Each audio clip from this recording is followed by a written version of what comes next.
Hello Kerbal Nauts, this is Chris6102 and in this tutorial I'm going to show you how to get into orbit quickly, easily and above all cheaply. This craft shouldn't set you back more than about 10,000 thingies, credit thingies. Right, so I'm going to assume for this tutorial that you already know the absolute basics, things like how to stage your rocket using separators, and how to point it at the sky, and you already have a couple of basic technologies like advanced rocketry, which is going to get you the Terrier liquid fuel engine. This is a great little engine early on in the game. It's small and quite low thrust, but it's very light and very efficient, so it's going to really help you get into orbit. It's not essential, but for a new player I'd very highly recommend it. I'd also recommend using the swivel liquid fuel engine for your main bottom stage. That's another great little engine. It's got a high thrust for getting you out of the bottom of the atmosphere, and it will let you turn your craft much easier than other ones like the Reliant. Okay, so before I launch, things are going to happen very quickly once I hit that space bar.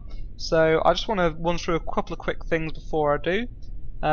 There's lots of tutorials out there on how to get into orbit. It's one of the first things people really struggle with in KSP. So a lot of them are from before the release version of KSP 1.0. They'll tell you things like go straight upwards until you reach about 10 kilometers and then do what's called a gravity turn, which is a turn towards the east. That's out of date now. With the new aerodynamics, it's no longer the most efficient way to get into space. A lot of the more recent tutorials will tell you to go to about 1 kilometer up, so 1,000 meters, and then start doing a gravity turn. Now what I would say is, although that is the most efficient way to do things, it doesn't matter too much. Don't worry about getting your gravity turn at exactly the right time. It doesn't really make that much difference to your fuel if you do it a bit slower, or at, say, I don't know, 5,000 meters rather than 1,000. And if you're using solid rocket boosters, which you should because they're nice, powerful, and they're cheap as chips, let's be honest, then you're not going to really be able to control the flight of your rocket until you get rid of them and start using your liquid fuel engines, as I prefer to do. So what I would do is start your burn, get rid of all the fuel out of your solid fuel engines. Once they're used up and discarded, then now you've got your liquid fuel kicking in, then you can start controlling where your flight is going and doing your gravity turn. Don't worry about getting it exactly right. It's not going to be a disaster if your gravity turn is a bit late or a bit slow. Now what is going to be a disaster is if when you start doing your gravity turn you panic or rush it and do it too quickly, and you end up flipping your rocket upside down or getting it into an uncontrollable spin, which is caused by having your rocket pointed where it's not travelling, if that makes sense. So if it's flying straight upwards and you try and point it at 45 degrees, the aerodynamic forces are just going to send your rocket into a spin, and that will be a disaster. So slowly and steady wins the race. Once you've got into orbit a few times, then you can start finessing when exactly you do gravity turn and how much thrust to use here and there and da-de-da. But when you're just starting, just do it when you feel like. You know, don't worry about the exact height too much, and certainly don't rush things. Okay, so that all being said, let's get into space, guys. So let's get our nav ball up. We want the SAS on by using T key. Throttle all the way up, because although that's not going to make a difference to our solid fuel engines, it will for the liquid once those kick in, so we want that up from the start. So let's go, and boom, up we go. Alright, solid's kicking in, so at this point make sure you're pointing directly upwards. Might sound stupid, but you never know. You can use WSD keys to give yourself a little bit of control even with your solids. There we go, and once they're used up, discard them, and with our new liquid engines you can now control your direction much better. So start nudging yourself towards the east, which is 90 degrees, nice and slowly, remember, no sudden movements. I'm just tapping the D key at the minute. So keep yourself moving slowly towards 90 degrees as your altitude increases. The higher you get, the thinner the atmosphere gets, and the more you can push this without worrying about flipping over.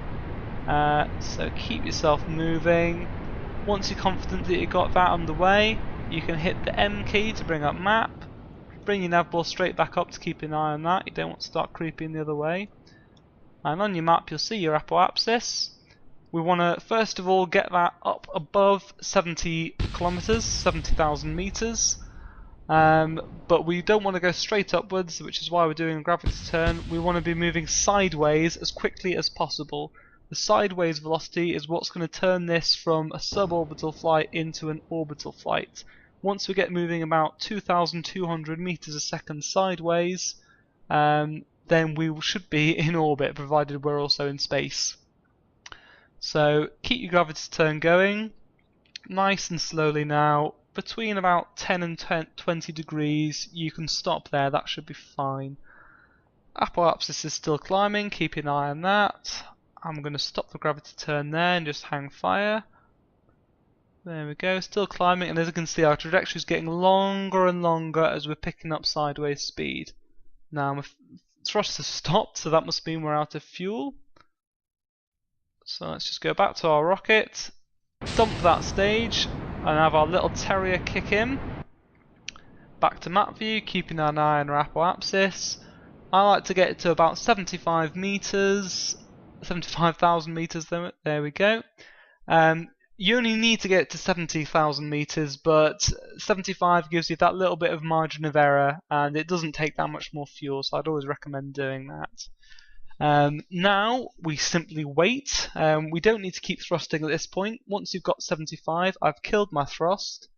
We can now coast along, speed things up a little bit, until we reach our apoapsis, at which point it's simply a matter of thrusting full throttle, getting ourselves our speed up, so that we're moving sideways fast enough to miss Kerbin entirely and end up in orbit. You don't have to get this precisely on apoapsis. This should be fine. So aim your rocket prograde and full thrust.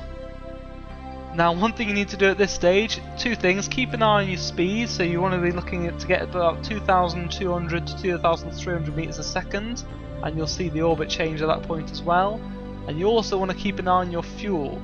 You don't want to run out of fuel at this point. Not only will you fail to get into orbit, you might also end up in orbit but not have any way to get your Kerbal back down. Remember, it does need a tiny little bit of fuel to get down again. There we go. Now our speed is high.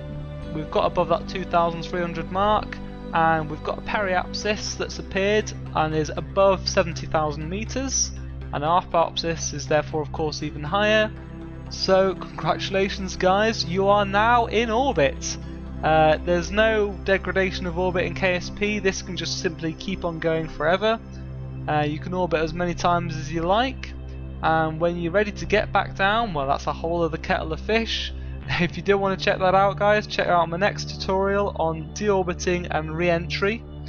Until then, thanks for watching the video. If you have any questions, feel free to give me a buzz in the comments below. Otherwise, see you soon.